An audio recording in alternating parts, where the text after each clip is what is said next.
Veamos ahora el apartado 2 de esta unidad, tipos de comunicación. La comunicación es un fenómeno total. Los seres humanos disponemos de muchos medios de expresión además del lenguaje verbal. Los gestos, la música e incluso la forma de vestir son lenguajes denominados lenguaje no verbal. Para desenvolvernos de manera exitosa en la sociedad debemos conocer la dinámica del lenguaje verbal y no verbal. Una adecuada comprensión de las señales no verbales nos prepara mejor para la comunicación transcultural. Los textos son productos comunicativos y adoptan diversas formas: una obra literaria, una pintura, un discurso oral, ballet, etc. Los gestos y movimientos corporales son fundamentales para comprender la comunicación.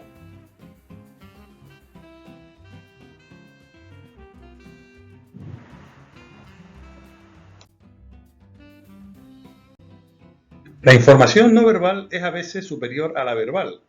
Contacto o distancia entre interlocutores, timbre, intensidad de la voz, gestos, movimientos corporales.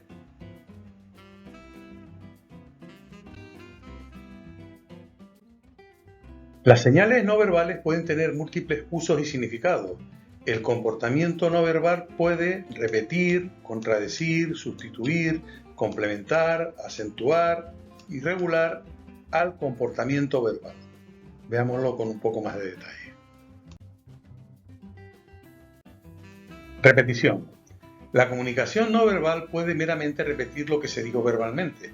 Por ejemplo, si se dice a alguien que para encontrar un puesto de periódicos tiene que ir hacia el norte y luego se señala en la dirección adecuada, esto ha de considerarse una repetición.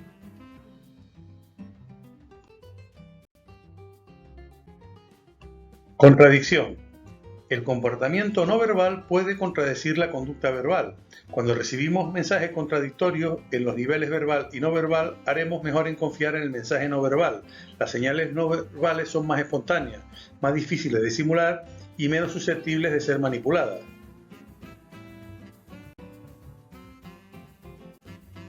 Sustitución. La conducta no verbal puede sustituir a los mensajes verbales. Por ejemplo, cuando una persona abatida y humillada llega a su casa después del trabajo, una expresión facial sustituye a la afirmación "he tenido un día desastroso".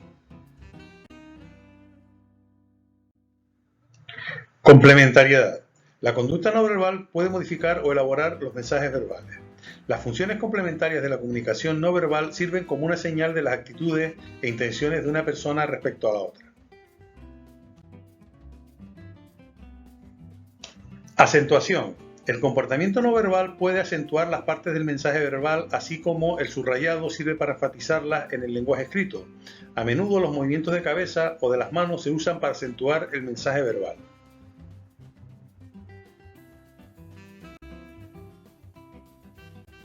Regulación. Las conductas no verbales también se utilizan para regular los flujos de comunicación entre los interactuantes. Después de todo, formulamos juicios acerca de las personas sobre la base de sus habilidades reguladoras, como por ejemplo, hablar con él es como hablarle a una pared, o con ella no puedes meter baza en la conversación.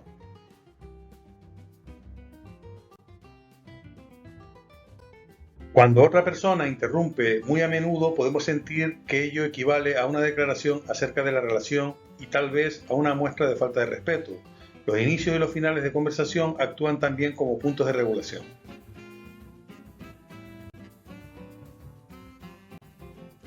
El estudio de la comunicación no verbal entre las personas se aborda generalmente en tres ámbitos: la cinésica, la proxémica y la paralingüística. La cinésica se ocupa del estudio del comportamiento comunicativo del cuerpo: gestos, movimientos corporales, expresiones faciales, conducta de los ojos, acciones táctiles, etc.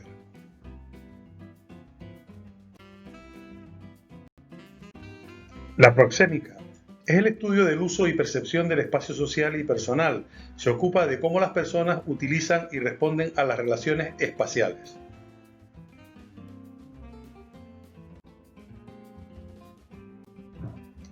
La paralingüística o paraverbal analiza las cualidades no verbales de la voz: timbre, resonancia, volumen o intensidad, duración silábica, ritmo. Están condicionadas por factores biológicos: sexo, edad, fisiológicos, psicológicos, socioculturales y ocupacionales. Otros ámbitos de la comunicación no verbal son el olfato, el tacto y la imagen. A continuación describiremos los aspectos más destacados de la cinésica y la proxémica. El lenguaje del cuerpo, la cinésica. El término kinésica o cinésica, del griego kine, movimiento, fue acuñado por Birdwhistell en 1964. Estudia los movimientos y las posiciones corporales que son significativas y que tienen fines comunicativos dentro de un grupo cultural determinado.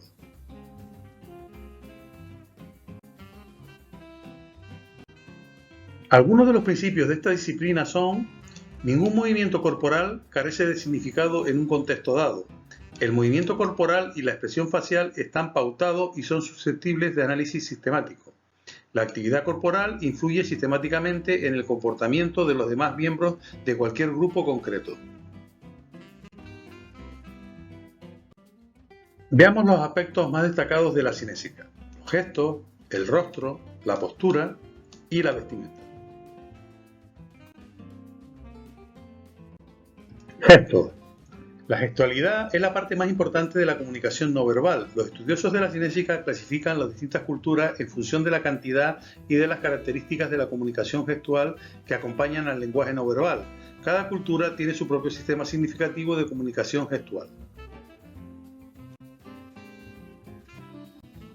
Mark L. Knapp clasifica el comportamiento gestual en emblemas, ilustradores, manifestaciones de afecto, reguladores y adaptadores. Veámoslos con un poco más de detalle. Emblemas. Son gestos que tienen una traducción verbal directa que es conocida por todos los miembros de una cultura o grupo. Los gestos que se usan para representar OK o paz son ejemplos de emblemas en una parte muy amplia de nuestra cultura.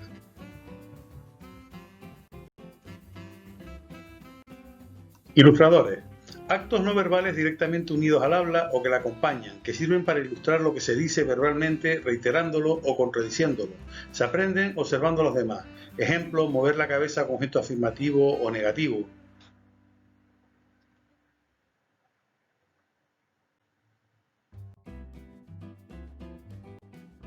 Manifestaciones de afecto. Movimientos que intensifican, neutralizan o encubren las apariencias afectivas.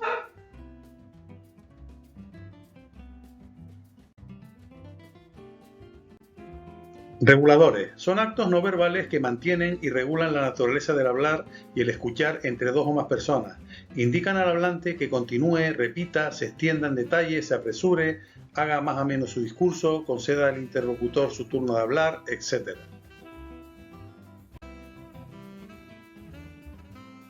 Adaptadores. Se piensa que se desarrollan en la niñez como esfuerzos de adaptación para satisfacer necesidades, dominar emociones, desarrollar contactos sociales, etc. Cogerse, frotarse, apretarse, rascarse o pellizcarse a sí mismo o los movimientos de las piernas pueden ser adaptadores. El rostro. Dentro de los gestos, el rostro es uno de los elementos que con mayor fuerza comunicativa. Ocupa un lugar importante en la comunicación de emociones, refleja actitudes interpersonales, permite la retroalimentación no verbal a los comentarios de los demás. Dentro de las señales del rostro, la mirada ocupa un lugar importante. Kendall distingue 4 funciones de la mirada. Cognoscitiva. Los sujetos tienden a apartar la mirada cuando tienen dificultades de comprensión. De control. Se mira para verificar la atención del otro y sus reacciones. Reguladora, con la mirada se puede solicitar o eliminar respuestas. Expresiva, a través de la mirada se verifica el grado de implicación.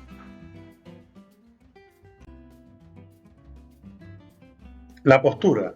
La postura tiene un significado universal, pero también culturalmente definido. Para determinadas situaciones, la cultura codifica posturas adecuadas o no. La postura sirve para indicar actitudes interpersonales de amistad, hostilidad, superioridad, inferioridad, señalar el estatus, indicar los estados emocionales, tenso, relajado, etc.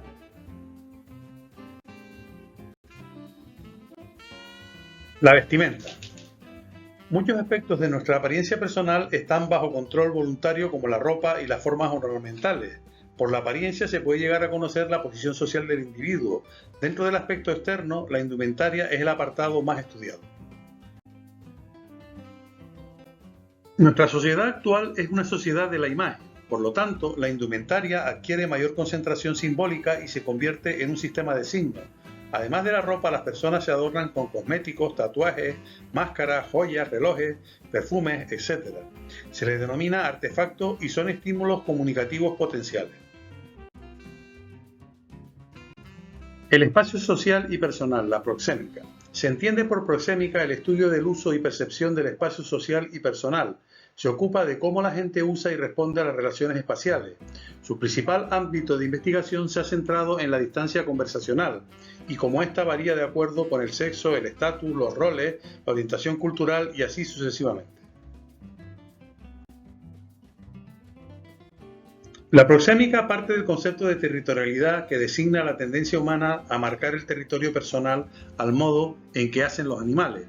Nuestro espacio personal es una extensión de nosotros mismos. Según el antropólogo Edward Hall, estas distancias son distancia íntima entre 0 y 45 centímetros, distancia personal entre 45 y 120 centímetros, distancia social entre 120 y 360 centímetros y distancia pública más de 360 centímetros.